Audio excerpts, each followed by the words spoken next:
You know, Phyllis from Hudsonville writes, recently a former professional golfer was charged with 4 counts of failure to pay income taxes. This guy could face 7 years in prison and $3.2 million in fines. Why is he facing different treatment than government officials?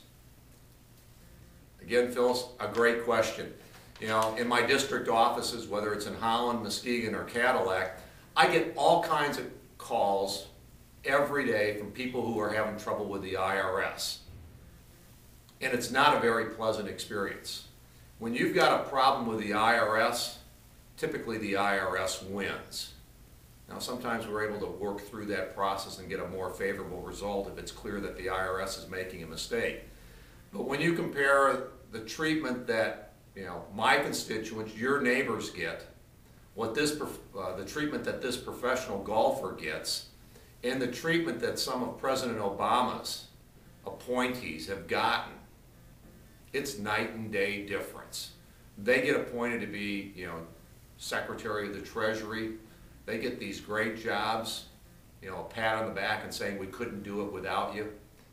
Very seldom, if ever, as we're working with constituents or as this professional golfer has found out, does the IRS treat the average person the same way that they've treated these presidential appointees.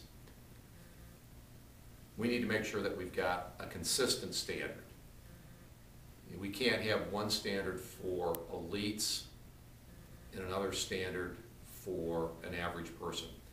The one thing that's always been unique about the American judicial system, hopefully our interactions with government, is that regardless of your position in life, you always get treated the same. That's what it means when we say America works under the rule of law. And only when we're treated the same is the rule of law working. Phyllis, thanks for the question.